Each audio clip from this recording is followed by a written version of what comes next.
Hello class 10 students, let's continue exercise 3.3 question second का second part करेंगे हम। देखो 5 years ago 5 साल पहले नूरी was thrice as old as Sonu. 10 years later 10 साल बाद नूरी will be twice as old as Sonu. हम यहाँ नूरी और सोनू की एज की बात कर रहे हैं, हमें उनकी प्रेजेंट एज निकालनी है।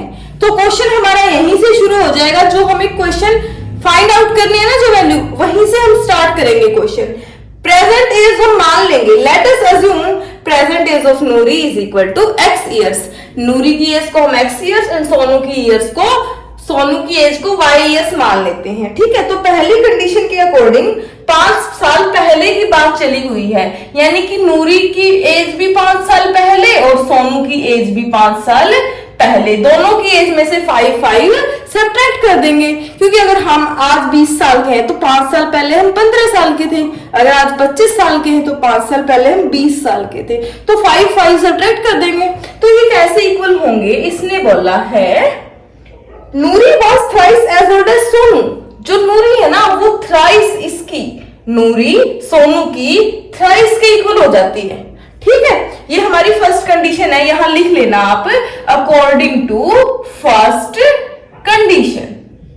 ठीक है, अकॉर्डिंग टू फर्स्ट कंडीशन ये रहेगा हमारा। इसको सॉल्व कर लेते हैं। x minus 5 is equal to 3 into y 3y minus 3 into 5 15। Okay, अब इसको देखो, x 3y इधर प्लस इधर आके कितना हो जाएगा? ये माइनस 3y हो जाएगा, और माइनस 5 ये माइनस 15 इधर आके प्लस 15 हो जाएगा, equal to 0।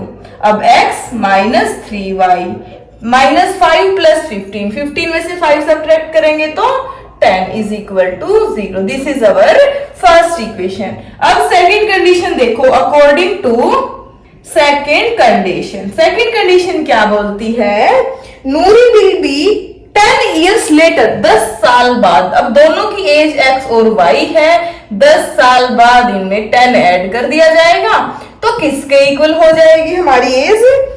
Twice age old as Sonu. जो सोनू की एज है उसकी ट्वाइस के इक्वल हो जाएगी। तो सॉल्व करते हैं। x plus 10 is equal to 2y, और 2 की 10 से मल्टीप्लाई 20।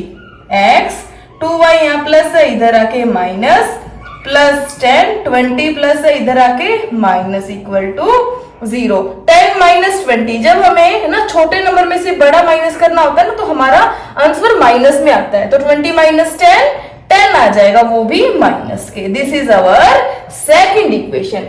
दोनों इक्वेशन आ चुकी हैं। अब हम इसको एलिमिनेशन मेथड से सॉल्व करेंगे। पहले तो हम इन दोनों इक्वेशन को लाइन से लिख लेते हैं। इक्वल टू फर्स्ट इक्वेशन है ये x minus 2y minus 10 equal to 0। Second equation है हमारे पास ये। ठीक है, अब देखो, दो x भी प्लस है y भी प्लस है, कैंसिल तो नहीं हो रही है। इसका मतलब हमें ये माइनस करनी पड़ेगी। प्लस वाले को माइनस, माइनस वाले को प्लस, और माइनस वाले को plus. x minus x cancel.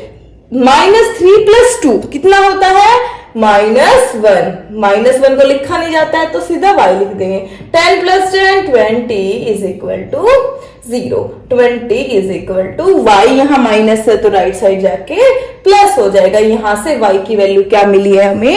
20। अब हमें निकालनी है x की वैल्यू। हम अब कर देंगे put value of y in equation first. ठीक है, लिखेंगे यहाँ पे perfect, put value of y in equation first. Equation first है ये, x minus 3y plus 10 equal to 0। y की जगह क्या पुट करना है? 20।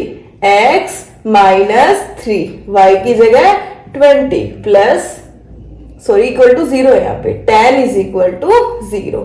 x minus 3 two 6, 60 plus 10 is equal to 0। देखो 60 माइनस 10 करेंगे तो कितना आएगा? 50 आएगा। ठीक है, लेकिन हमें माइनस का आंसर आएगा तो x equal to 0। x is equal to, यहाँ 50 माइनस है तो उधर जाके प्लस हो जाएगा। ठीक है, हमारे x की वैल्यू क्या आ गई है 50 और y की वैल्यू क्या आ गई है 20। ये क्वेश्चन यही खत्म नहीं होता है, हमें लास्ट में ये 2 लाइंस भी लिखनी है। Present age of Noori is equal to x की वैल्यू है 50 तो 50 लिख देंगे यहाँ पे, और y की एज क्या है 20 है तो 20 लिख देंगे। ठीक है, लास्ट में ये 2 लाइन भी हमें ऐड करके आनी है क्योंकि हमसे इनकी प्रेजेंट एज पूछी है, तो लास्ट में ये लाइंस भी ऐड करेंगे। ओके, ये था हमारा पार्ट नंबर सेकंड क्वेश्चन का, और नेक्स्ट क्वेश्चन हम नेक्स्ट लेक्चर में ही करेंगे। ठीक है, कोई डाउट है तो पूछ लेना, और बाकी सभी नेक्स्ट क्वेश्चन भी और इससे प्रीवियस क्वेश्चन भी हमारे उसकी प्लेलिस्ट में मिल जाएगा। आपको प्लेलिस्ट में जाओगे तो हर चैप्टर की प्लेलिस्ट मिलेगी आपको, वहां पे सीक्वेंस में सारे क्वेश्चंस होंगे जहां से आप कर सकते हो 1 by 1 लगातार, आपको एक प्रॉपर सीक्वेंस में मिलेंगे क्वेश्चन। ठीक है,